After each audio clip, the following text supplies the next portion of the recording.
All right, so here's a GoTrax Nano. So this thing is a single speed e-bike. Has tiny little wheel. They say they're 14s. Here, let's see. It says 14. But man, they seem even smaller than that. They seem like 12s almost. But anyways, I think when it says 14, it means 14 OD, the outside diameter of the whole wheel, and not just the wheel, the rim itself, but I think the tire as well, because that, yeah. So anyways, single speed. The battery is like, it's a 36 volt battery, I believe, and it's 7.8 amp hours, something like that. Actually, it says right here. Yeah, right here, 7.8 amp hours, 36 volts. So I went through it, put it together. It was pretty easy. The only thing you had to do was put on the pedals. Obviously the seat post, and that's easy. It's a quick release, right? The quick release style seat post. Put on the stem, change the direction, make sure that it's, it fits you, and the levers that it fits you, ergonomically speaking. Put on the rear fender, pump up the tires. I actually also put in some Stan snow tube sealant, so that way I don't have to worry about punctures. And I use this kit to put it through there. All I have to do is just remove the valve core. I have a valve core tool. Remove the valve core. This head right here will spin onto the valve, and you just squeeze it in there. So got 2 ounces front and rear each. Let's see. So this thing, so I got this on Amazon. It was on sale, spring deal sale, I think they call it. So anyways, when I got this thing and I put it together, the front didn't seem right. I'm like, what the heck's going on? It's not right. Then I looked at it. I'm like, oh. So you see right here, see this, that black thing right there? Right there? That's the spacer. It's a 5mm wide spacer. And the actual diameter is 10 millimeters. So you need a 10mm ID. So it's missing one. So this side was missing. So I had to go to the hardware store and get some washers. So I got 3 washers to fill in that space. So now it fits in good. So that's good there. So now it fits. So that was the only thing that was missing. I charged it, right? Whenever you get a new battery, you should always charge it first. Make sure it's full. I aligned the brakes, because the brake was kind of wonky. So I adjusted the brakes so that way when you squeeze the brakes, for example, let me squeeze the brakes here. See, if you look at the rotor, let's look at the rotor real fast. Hope you guys can see it right there. If you look at the rotor doesn't move too much sideways, and you see the brake pad, the outside pushes inwards, the inside doesn't move, right? So how they said it from the factory, they just kind of slap it on, so they don't really align it, so the brake pads are not parallel to the rotors. It's kind of wonky, and also it's over too much. So when this pad pushes in, it pushes the rotor, and it flexes the rotor. So I moved it so that way the non-moving side is as close to the rotor without touching as possible, so that way it minimizes that movement. So that's better for the rotor. It's not just better for the rotor, but it brakes better too. So I did that both front and rear, and I adjusted the chain tension, so it's a little bit too tight. So now it's a little looser. So that's good there. And that's about it. Oh, when I put on the pedals, I add grease on the threads. And I think that's it. And I just adjusted the front headset. It was so loose where you could actually put your feet right here and just move the handlebars right and left, and it would just turn it. It would be all cockeyed. So to do that, I couldn't figure out how to tighten it. So normally on a bicycle style stem, you actually have like some type of usually you have some type of a lock nut or something that clamps and it stays still. This one on the bottom doesn't have nothing, on the top doesn't have nothing except for right here. This is like a steerer tube almost. So anyways, I tightened this up, so it seems like it's okay, but I still think that's kind of wonky, because under like more force, I think you could still cause it to misalign. You know, the tire from the, you know, the trueness of the wheel to the trueness of the steering, right? I think that could still be kind of off, but anyways, yeah. So it's a tiny little thing. I mean, it's really small. You know, I can compare this to my scooter, and it's like, actually, yeah. Let me take my scooter out and let's compare the size. Okay, so there's my Hoover. What is this called? A Hoover One Journeyman. I think it's called the Journeyman Pro or something like that. Dual motor. But anyways, let's look at from the front and rear. So it's pretty much lined up, right? In the back, in the front. So you see the scooter is actually slightly longer by like a couple inches. Height-wise, the scooter is also taller as well. Width-wise, you know, if you look at the handlebars, they're like the same, right? This handlebar width right here. Let's see. So my hand width is like the edge to the center, right? Edge to center. Here's the same thing, but you know, actually the scooter is slightly narrower than the bike. But obviously the pedals, you know, the pedal is narrower than the handlebars, but still, that gives some width. But anyways, so yeah, so basically it's like the same size almost. I should test fit this in the car and see how it fits in the car. But yeah, so as far as like riding goes, I haven't ridden this thing yet. I only drove this thing around the driveway. So I'm gonna go take it on a spin around the block real fast, and I'll be right back and tell you how it is. But just you know, looking at the size of the wheels, for example, bigger wheels are always more comfortable and they roll over bumps better. So there you go. And also, I believe the bicycle, because of the sitting position, I believe you have a lower center of gravity than standing on the scooter. So on the scooter, you're more likely to eat it than you are on the bicycle. Even though, you know, this thing is a tiny little thing, and it's very agile. You know, just going around the driveway, doing loops, doing circles around the driveway. This thing is like very, very agile. It feels more agile than the scooter. But actually, I think the scooter is just a little twitchier. But anyways, yeah, I'm gonna go take it on a spin real fast. And actually, I'm gonna try tossing it in the car and see how it fits in the car first.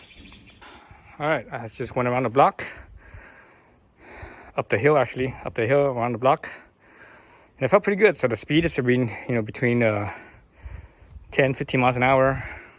If you're going up the hill, you know, you use the full throttle on here. Let's turn this off. Use the full throttle and pedal, and it goes up just fine. If you just do the throttle only, no pedal, it slows down, you know, a good amount. So if you pedal in there, it'll help you assist. But when you're pedaling, it's not that much because the motor and you doing the effort together, it's actually pretty easy going up. It feels like it's geared pretty low. I mean, you know, I can't pedal as fast as this thing could go on the flat ground. On flat ground, if I go full throttle on here, it could go faster than I could pedal. You know, my legs will spin out and I can't keep up with it. So it's pretty good in that regards. But yeah, so I think that speed is around like 15-ish miles per hour. I think that's what GoTrax has too. I think GoTrax says this thing does 15.5 miles an hour. So it feels about right. So when you're going downhill, you know, steeper downhill, if you're on the throttle, it will actually regen brake and it will maintain your speed. So you don't have to use the brakes, right? Because these small little wheels, man, when they pick up, you know, when you're going downhill steep, it picks up speed because of the small wheels and the short wheelbase, and how agile it is. It feels kind of twitchy. So just give the throttle, and it will slow you down by regen brake. But if you let go of the throttle and you just let it coast, it will actually go faster. But again, you know, it's kind of sketchy when it picks up speed because of the short wheelbase and the small wheels. It's still more stable than the scooter though. You know, than the little scooter. It feels way more stable than the scooter.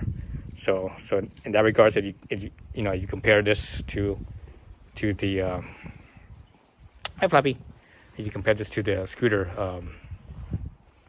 the scooter feels way more sketchy than this thing. This thing feels nice because you know, when you're sitting on it, you actually lowers the center of gravity, but also because you're sitting and the seat towards the back, just your weight is towards the back. So that's, you know, that's makes it a little bit more stable in higher speeds. Whereas the scooter, you know, you're more centered.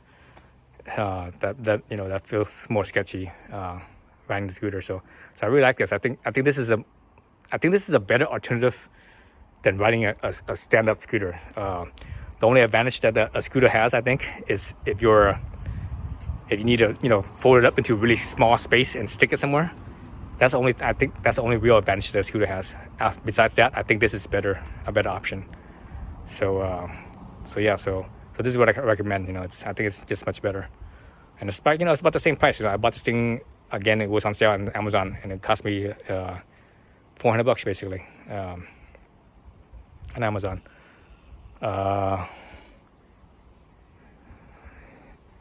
Let's see what else can I say about this. I think you look at other reviews on this thing on YouTube, you see guys are like much taller than I am. I'm only 5'7", 5'6", 5'7" on a good day with a 30-inch inseam, and I already pretty much have it at the maximum insertion.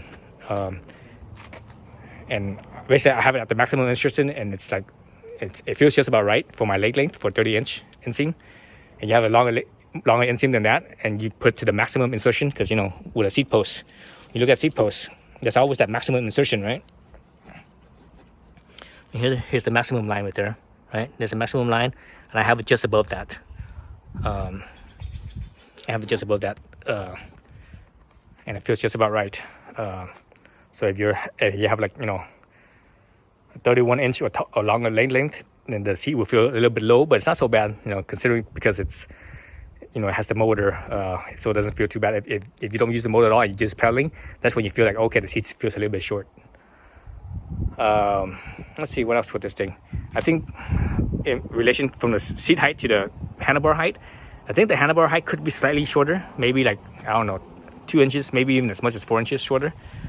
And it might feel a little bit, maybe it might feel a little bit better that way.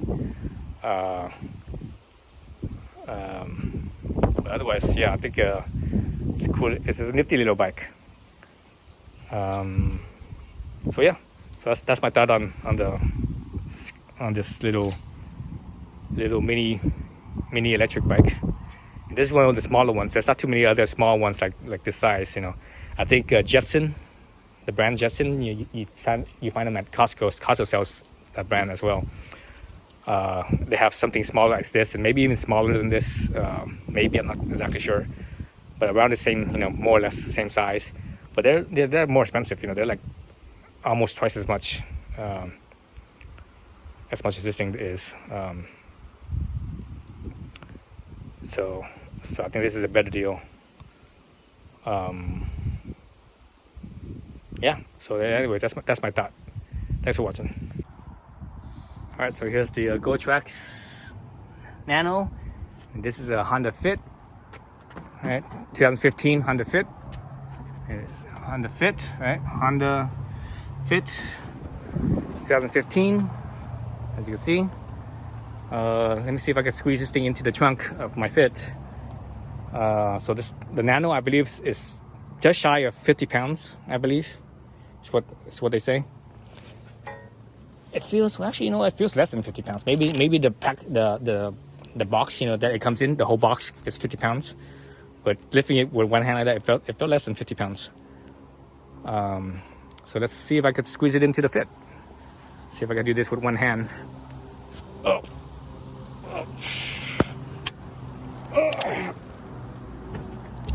look at that. Oh, look at that. It sort of almost fits standing up. I just need to lift up the, I think if I take off the seat, I could probably stick it in there all the way in. Let's do that. Let's see if I can take off that seat real quick.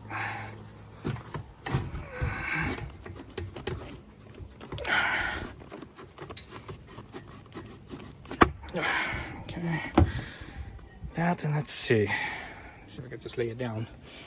So my seat is not. If you have the Fit, you know that the Fit has two settings as far as where the backrest of the passenger's seat is. So you have, oh shit, God dang it. Oops. Let's bring that back up.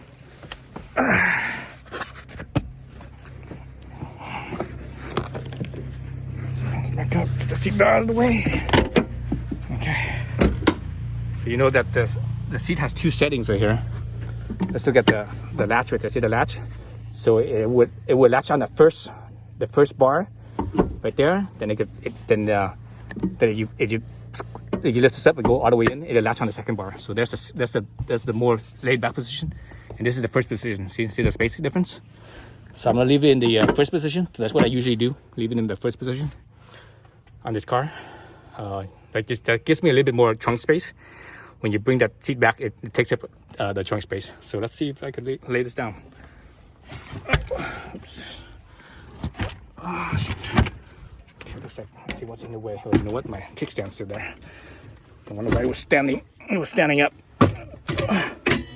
Okay. Okay, the hatch cover. This cover's in the way. Let's see if I can pop this off real fast and just see if I could just stick this in there. I think if I take that hatch off, it'll probably fit all the way in, even without laying it down. So yeah, so like that it fits. Let's see if I can lay it down. Let's see. Nope, it still hits right here a little bit.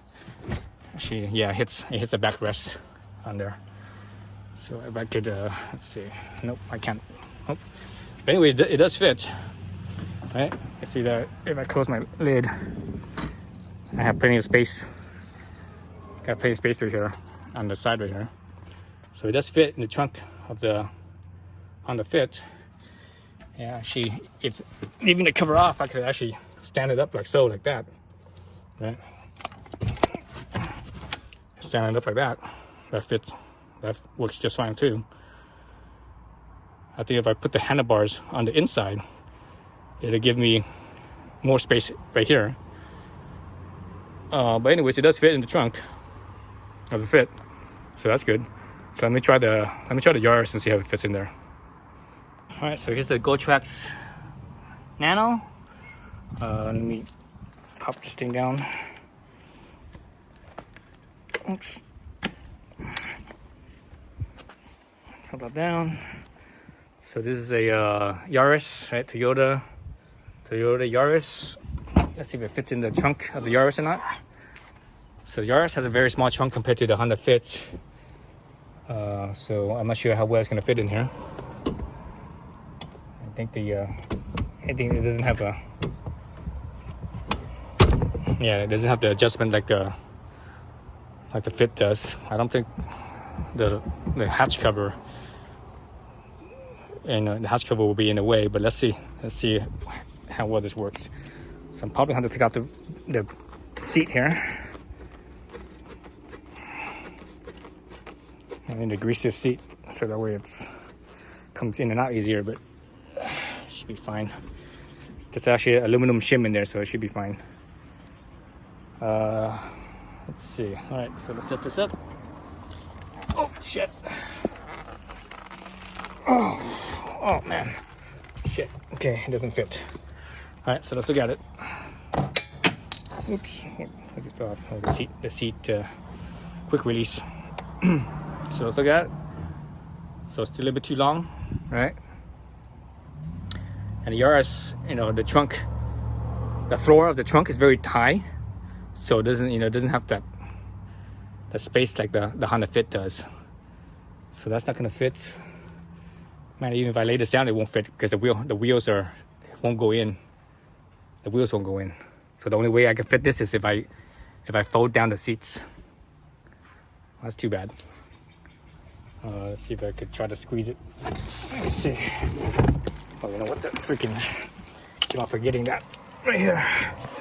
The kickstand. The kickstand is up or down. Oops. Let's kick this thing up. Let's see now. Oh. Nope. Same thing. Let's see if I could actually try to lay this down.